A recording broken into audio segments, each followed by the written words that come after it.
여러분 반갑습니다. 한 주 잘 지내셨습니까? 우리가 오늘 창세기 13장 1절에서 18절까지 말씀을 가지고 확신에서 믿음으로 라고 하는 이 시리즈 세 번째 시간으로 어디에보다 누구와가 중요하다라는 제목으로 함께 은혜를 나누도록 하겠습니다. 우리 장기룡 집사님 찬양인도 이렇게 하시는데, 여러분 저도 오랜 시간 사역을 했지만 이 앞에 서서 뭘 한다는 게 정말 쉽지가 않습니다. 그래서 제일 좋은 게 뭐냐? 반응하는 겁니다. 함께 기쁨으로 박수치고 찬양 크게 불러주시고, 설교 들을 때는 집에서 싸우고 왔더라도 뭔가 기분 나쁜 일 있더라도 웃고 아멘으로 반응해 주시면 이 앞에 선 사람들은 참 그게 힘이 되는 것 같습니다. 역시 참 우리 교회 성도님들은 잘 아시는 것 같습니다. 제가 스포츠를 그렇게 막 좋아할 것 같진 않지 않습니까? 맞습니다. 그렇게 좋아하지 않습니다. 근데 제가 정말 유일하게 좋아하는 스포츠가 있습니다. 그게 뭐냐면, 전 야구를 진짜 좋아합니다. 그러니까 조금 좋아하는 게 아니라 정말 좋아합니다. 저는 응원하는 팀이 있습니다. 뭐 아시는 분들은 알겠지만 제가 따로 응원하는 팀이 있는데, 참고로 저는 어린이 시절부터 그 팀을 응원했습니다.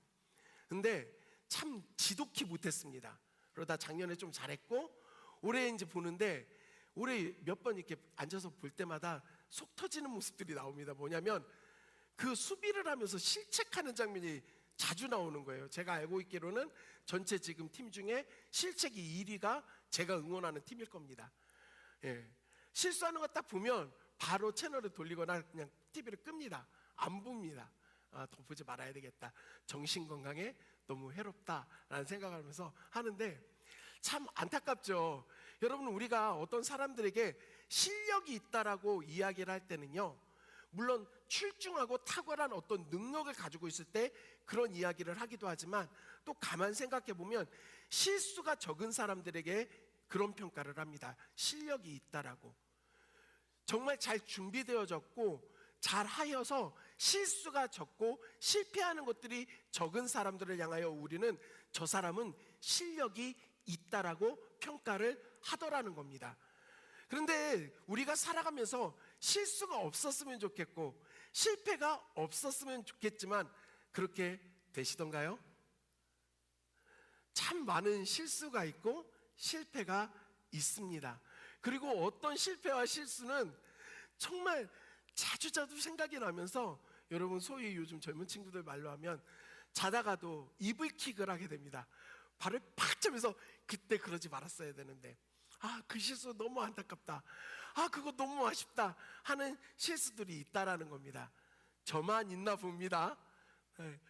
어찌됐든 간에 살면서 실패가 없었으면 좋겠고 실수가 없었으면 좋겠는데, 우리네 인생이 그렇진 않더라는 겁니다. 실수도 있고 실패를 하더라는 겁니다. 여기서 자유로울 수 있는 사람은 없습니다. 그런데 모두가 다 실수도 하고 실패도 하는데, 이 실패와 실수를 경험하고 난 이후의 태도는 완전히 다르다는 겁니다.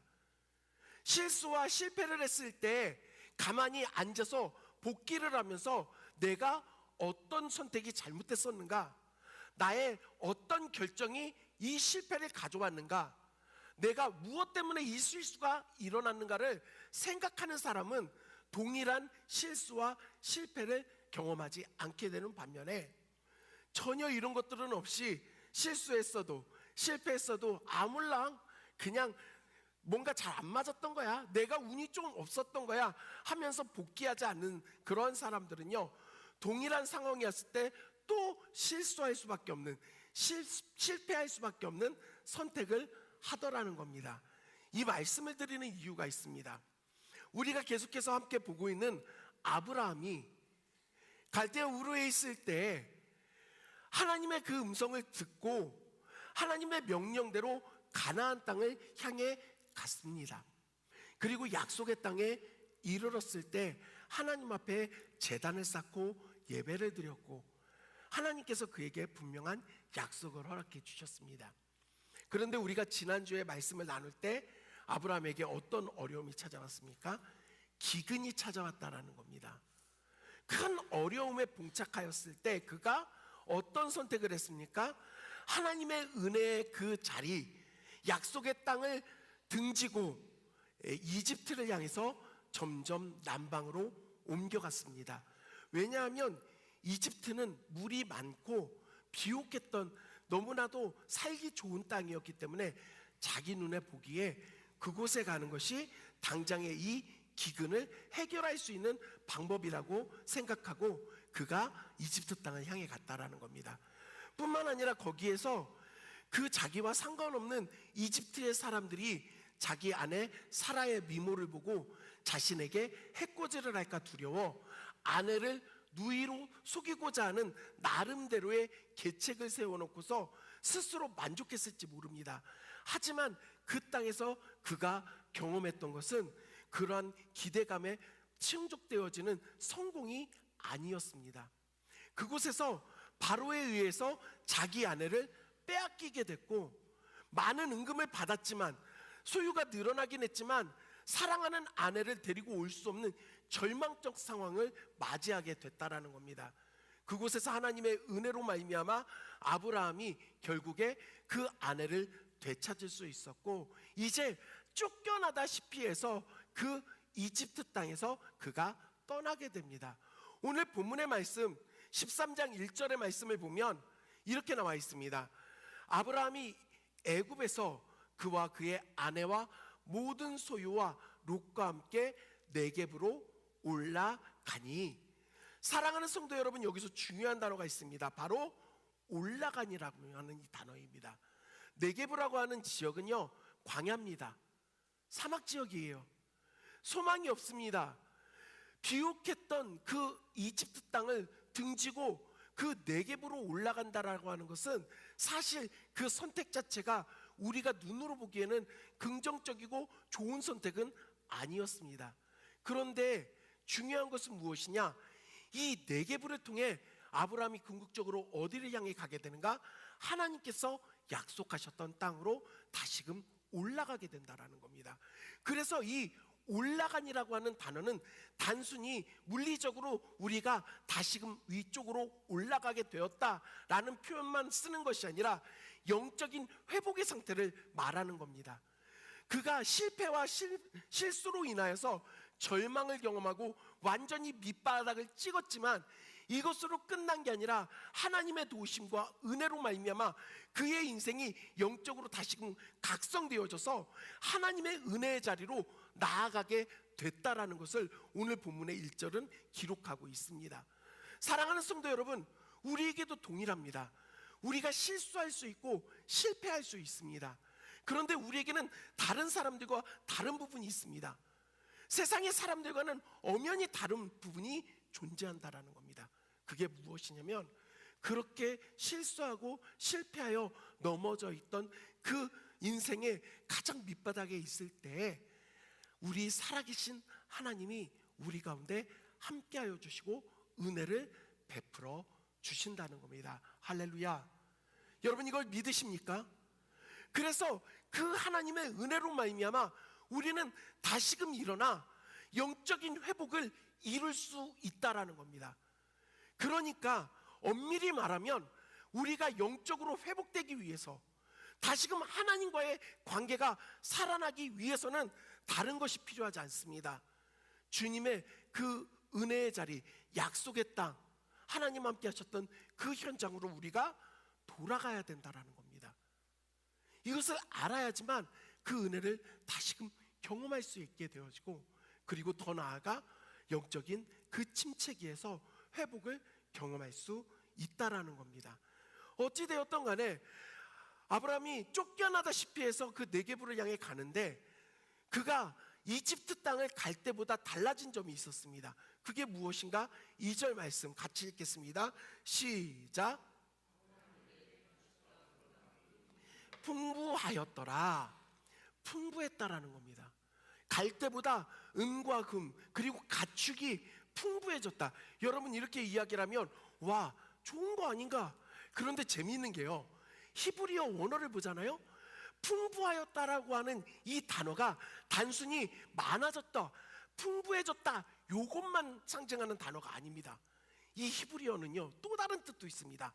무거워지다, 무거워졌다라는 뜻도 있다라는 겁니다. 가축이 많아지고 은금이 많아지면 너무 좋잖아요. 그런데 이것이 풍요로움만 가져오는 게 아니라 그 아브라함에게 무거움으로 찾아왔다라는 겁니다. 사랑하는 성도 여러분, 돈이 많으면 얼마나 좋습니까? 그렇잖아요. 돈 싫은 사람 손 한번 들어보십시오. 나는 돈이 지긋지긋해, 꼴도 보기 싫어, 안 볼 거야 하는 분 한번 손 들어보십시오. 아유, 예, 얼마나 솔직합니까? 돈이 너무 좋잖아요. 많으면 많을수록 더 좋지 않습니까? 그런데 우리가 놓치는 부분이 있습니다. 그게 뭐냐면 그 풍요가, 그 풍부함이 우리에게 그 무게로서 우리를 짓누를 수 있다는 것을 쉽게 잊어버린다는 겁니다. 제가 과거 사역을 할 때 저보다 나이가 많은데 청년이었던 회장 형제가 있었습니다. 근데 이 형제가 정말 돈을 잘 버는 사람이었어요. 뭘로 돈을 버냐면 주식으로 돈을 진짜 많이 벌고 있었습니다. 벌써 거의 15년 전쯤 얘기인데, 주식을 통해서 이 형제가 돈을 많이 버는데 정말 많이 버는 걸 이야기를 들었습니다. 그래서 어느 날 같이 교회에서 작업을 하다가 일을 하다가 제가 그랬어요. 아, 진짜 돈 그렇게 잘 벌어서 좋은 것 같아요. 주식으로 하면 진짜 편하게 버는 거 아닙니까? 라고 이야기를 했더니 그 형제가 저에게 했던 말이 잊혀지지가 않습니다. 전도사님, 저는 제대로 자본 적이 없습니다. 우리나라 증시가 끝나도 뉴욕 증시와 유럽의 증시는 끝나지 않아서 그걸 끊임없이 보고 있다라는 거예요. 그래서 돈 버는 거에 대해서 사람들은 이야기하지 자기가 이 과정 안에서 얼마나 피를 말리면서 있는지를 모른다는 겁니다. 제가 참 많은 생각이 있었습니다. 그러면서 제가 깨닫는 바가 무엇이었냐면, 많이 있는 것이 나쁘다는 건 아니지만 많이 있는 것이 우리에게 평안을 준다라고는 할 수 없다. 그리고 이 풍부함이 오히려 우리를 짓누르는 무게가 될 수 있다라는 겁니다. 다시 말씀드려 볼까요? 여러분, 가정 안에서 돈이 없다고 해서 싸움도 나기도 하지만 돈이 많다고 해서 싸움이 안 나지도 않더라는 겁니다. 오히려 이러한 분쟁은 많은 재산 때문에, 많은 돈 때문에 훨씬 더 많이 일어나라는 것을 보게 됩니다. 그래도 역시 표정은 내가 그 무게에 눌려서 죽어도 좋으니 좀 많았으면 좋겠다라는 표정인데, 제가 잘못 생각하는 겁니까? 맞죠? 이게 우리의 인생이죠. 우리의 마음입니다. 하지만 중요한 것은 무엇이냐? 아브라함의 소유가 늘어났고 아브라함만 늘어난 게 아니었습니다. 누구도 늘어났을까요? 함께 했던 조카 롯의 소유도 늘어나게 된 겁니다. 그러니까 문제가 발생을 합니다. 우리 7절 말씀 다 같이 읽겠습니다. 시작.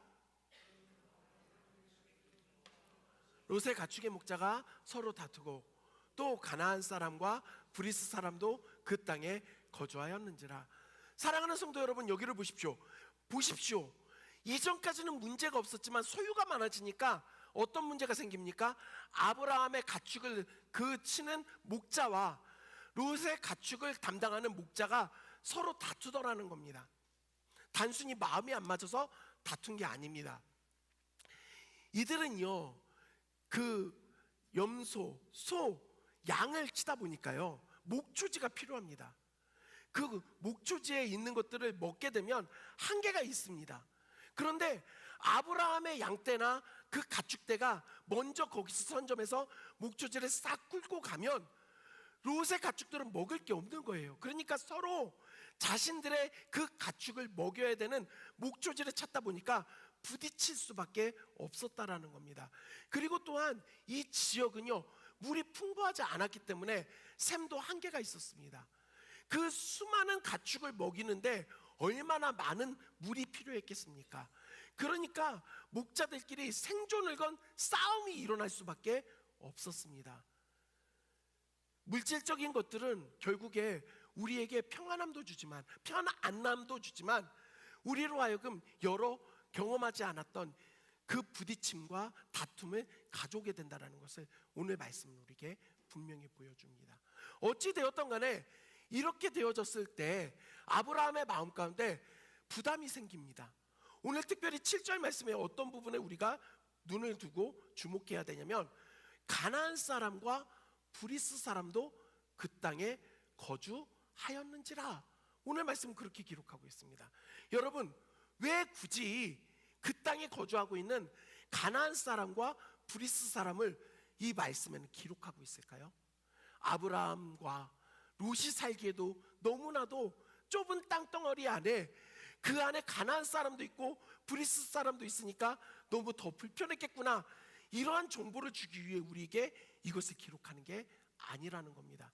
만약에 그랬다고 한다면 아브라함이 그 사람들도 쫓아내야 되죠. 아니면 자기가 떠나버리든가요. 그게 아니었습니다. 이 이방인들은 하나님을 알지 못하는 사람들입니다. 소위 이 시대로 말하자면 불신자들이에요.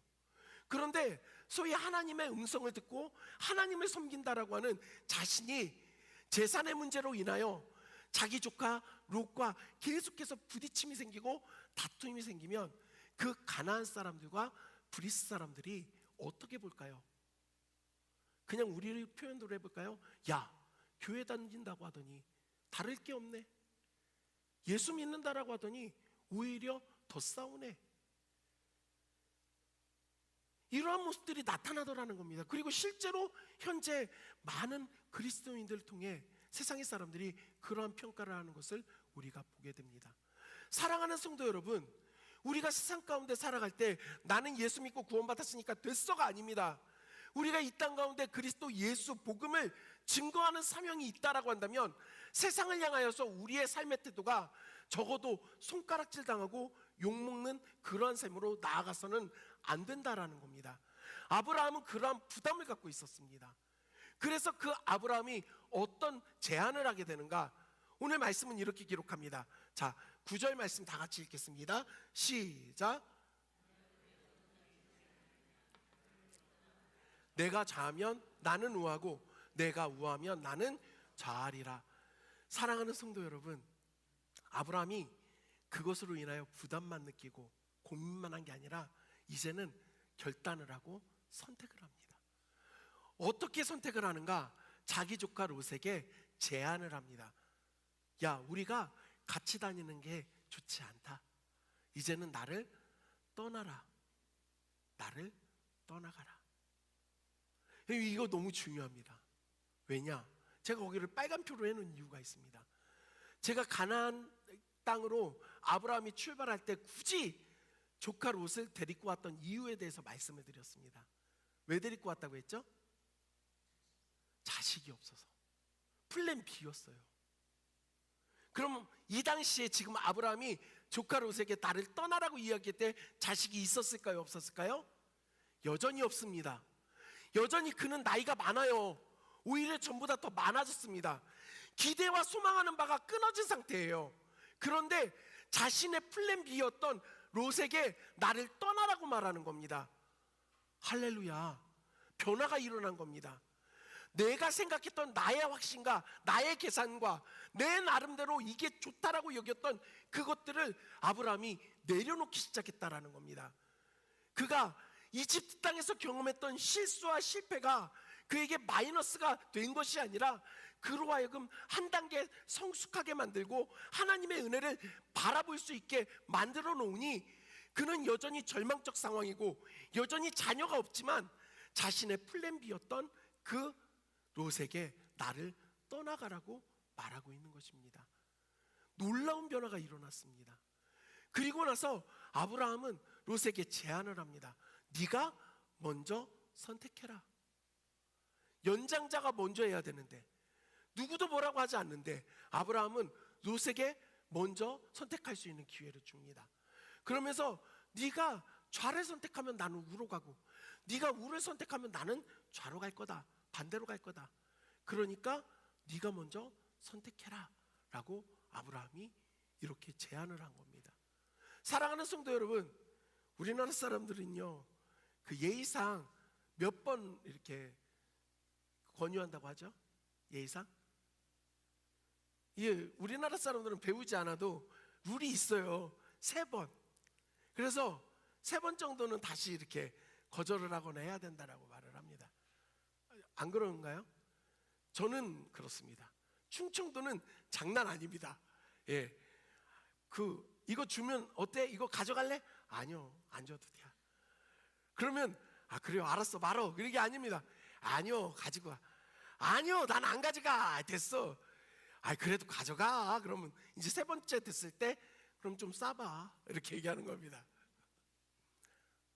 김민식 집사님 아닙니까? 이게 저희 충청도입니다. 모르겠습니다. 저는 그 당시 상황을 보지 못했기 때문에 아브라함이 롯에게 야, 네가 먼저 선택해라 이야기하면서 내심 마음 한편으로는 그래도 내가 윗사람인데, 내가 삼촌인데 지가 장유유서를 알면 거절하겠지라고 생각을 했는지도 모르겠습니다. 어찌되었던 롯은 그런 거 없습니다. 그냥 먼저 선택을 했다라는 겁니다. 롯이 그런데 어떤 선택을 하는가, 오늘 말씀은 잘 기록하고 있습니다. 10절의 말씀을 보면 이에 롯이 눈을 들어 요단 지역을 바라본 즉 소알까지 온 땅에 물이 넉넉하니 여호와의 동산 같고 애굽 땅과 같았더라, 이렇게 기록하고 있습니다. 사랑하는 성도 여러분, 이 10절의 말씀 안에서 우리가 주목해야 될 것은 롯이 자기의 눈을 들어서 봅니다. 자기 시각적인 것들을 의지합니다. 그리고 바라보니까 실제로 소알까지 온 땅에 그 물이 넉넉하게 있는 것이 보입니다.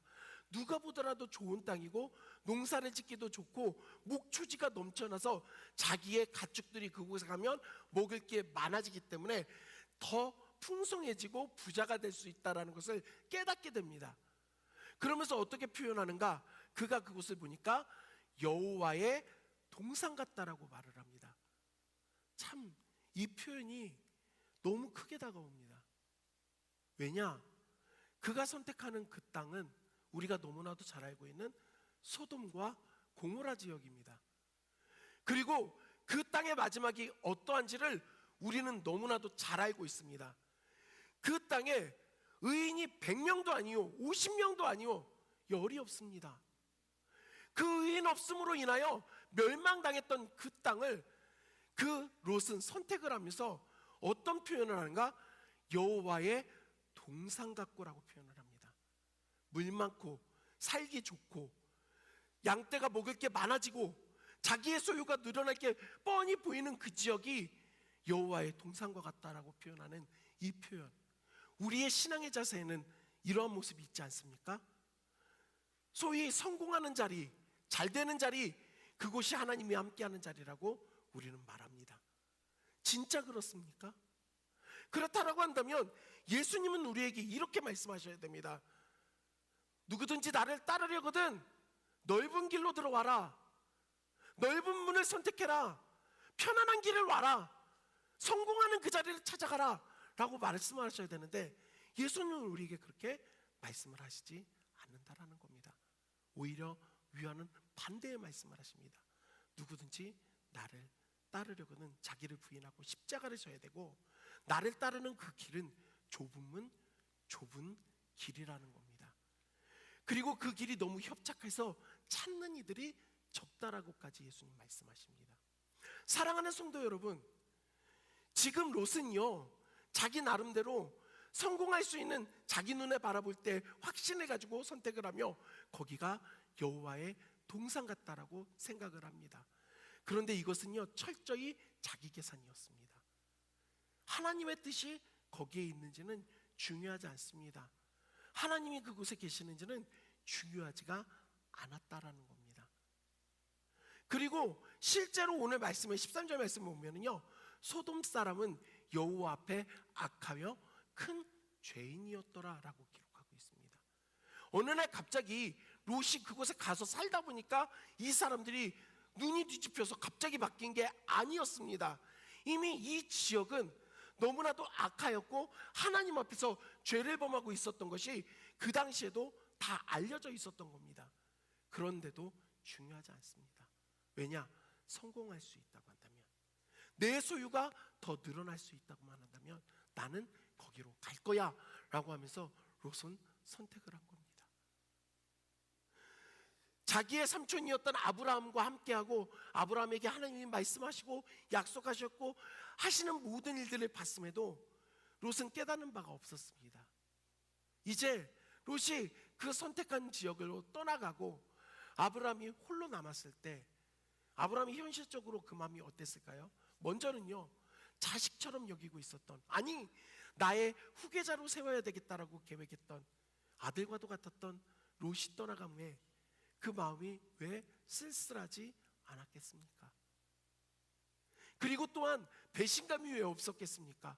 내가 그래도 여기까지 오며 돌보았는데, 누구 때문에 그 재산이 늘어난 건데 어떻게 저런 이기심을 가지고 먼저 이기적 선택을 할 수 있는가? 내가 여태까지 저 아이를 어떻게 키워낸 것일까? 여러 가지 그 마음에 복잡함이 있었을 겁니다. 그렇게 허탈함과 허무함과 쓸쓸함 가운데 홀로 있는 아브라함에게 어떤 일이 생깁니까? 바로 하나님께서 찾아오셔서 말씀하신다는 겁니다. 롯이 아브라함을 떠난 후에 여호와께서 아브라함에게 이르시되, 사랑하는 성도 여러분, 어찌 보면 세상의 기준으로 보면 아브라함은요 지금 잘못된 선택을 한 겁니다. 너무나도 많은 것들을 포기해버린 겁니다. 그런데 그 쓸쓸함과 헛헛함의 자리 가운데 있는 아브라함에게 누가 오시는가를 봐야 합니다. 하나님이 찾아오셔서 말씀하신다는 겁니다. 단순히 그냥 하나님이 너 포기했으니까 힘들겠지만 힘내, 이런 말씀을 하시지 않습니다. 하나님은요 그냥 단순히 야, 네 마음 아프겠지만 좀 참아, 이 정도의 위로와 격려를 주시지 않습니다. 오히려 약속을 주십니다. 그런 절망 가운데 있는, 쓸쓸함 가운데 있는 아브라함에게 누가 보더라도 정말 잘못된 선택을 했다라고 밖에 볼 수 없는 그 아브라함에게 하나님이 어떤 약속의 말씀을 주시는가? 15절 말씀 다 같이 읽겠습니다. 시작.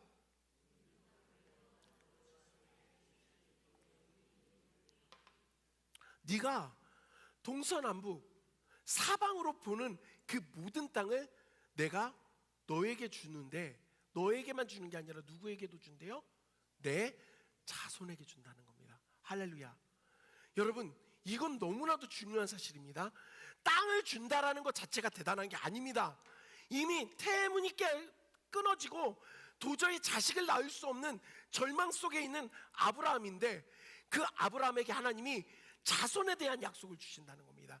또 주신다는 겁니다. 이전에 처음 아브라함을 부르셨을 때도 내가 너로 인해 큰 민족을 이루게 하겠다라고 하는 약속이 있었습니다. 하나님께서 그것을 재차 또 상기시키십니다. 야, 기억해. 나의 약속이 여기 있어. 너의 자손이 그 땅에서 살아가게 될 거야. 이게 나의 약속이야. 사랑하는 성도 여러분, 절망 속에, 쓸쓸함 속에 오히려 척박한 그 땅 가운데 남겨진 것으로 인하여 절망할 수밖에 없었던 그 아브라함에게, 그리고 자신의 플랜 B가 떠나감으로 인하여 이제는 후사를 이을 사람이 없어진 그 상황 가운데 있는 아브라함에게 하나님께서는 단순히 위로만 하시는 게 아니라 그 소망의 약속을 주신다는 겁니다. 할렐루야. 그 하나님은 우리에게도 동일하게 역사하십니다. 그리고 그 하나님께서는 이 아브라함에게 뭐라고 말씀을 하시는가 또 보십시오. 17절 다 같이 읽겠습니다. 시작. 두루 다녀보라, 내가 그것을 내게 주리라. 아멘. 여러분, 일어나라는 거예요. 너는 일어나라. 이게 히브리어 단어를 보잖아요. 쿰이라는 단어입니다. 어디서 들어봤을 거요? 어디서 들어봤습니까? 쿰? 달리다 쿰. 들어보셨어요? 달리다 쿰 뜻이 뭡니까? 소녀요, 일어나라. 쿰이라는 게 일어나다라는 뜻입니다. 자리에서 그냥 일어나는 그것이 아니라 그 소망 없고 죽은 것 같았던 그 아브라함을 일으켜 세우십니다. 할렐루야. 자녀가 없고 플랜 B도 사라지고 척박한 그 가나안 땅에 남아있는 그 아브라함에게 일어날 힘을 주시는 게 하나님이십니다. 그리고 종으로, 횡으로 실제로 두루 다녀보라는 겁니다. 걸으라는 겁니다. 밟으라는 겁니다. 이게 고대 근동사회에서 굉장히 중요한 일입니다. 뭐냐면 자기가 땅을 누군가로부터 받았을 때 그것을 받은 것으로 끝나는 게 아니라 실제적으로 그 땅을 밟고 다니는 그 행위를 통해서 무엇이 선포되어지는가? 이 땅이 나의 땅이 되었다라고 하는 그 선언이 되어집니다. 하나님께서는 단순히 그냥 추상적인 약속만 주시는 게 아니라 실제적인 체험과 경험을 하게 만드신다라는 겁니다. 사랑하는 성도 여러분, 우리가 종교 생활하고 신앙 생활한다라는 표현하면서 너무 추상적인 하나님을 바라봅니다. 나중에 죽고 나면 천국에 갈 수 있어. 그곳에 좋은 것들이 있어. 여러분, 그러면서 이 땅 가운데서는 누리지 못한다라고 한다면 그게 어떻게 은혜로운 삶이라고 할 수 있겠습니까?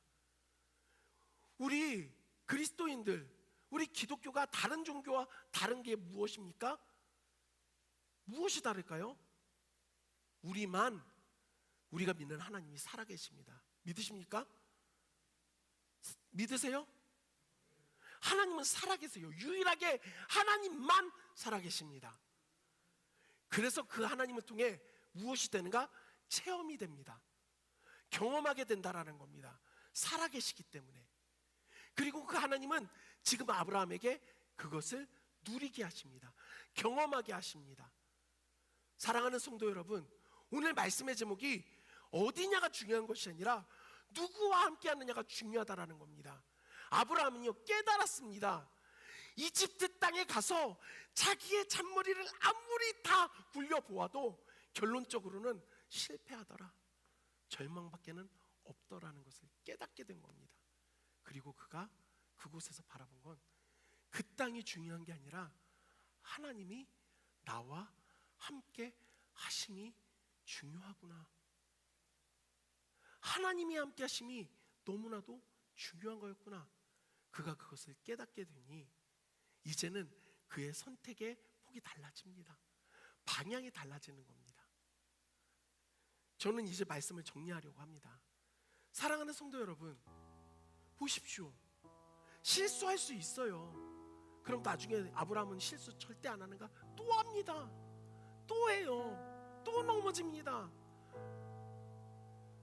그렇지만 중요한 건 무엇이냐면 그의 실수와 실패가 끊임없이 다시 원래의 기점으로 돌아오는 그러한 실패와 실수가 아니라 그가 조금씩 하나님을 향해 가고 있다는 것.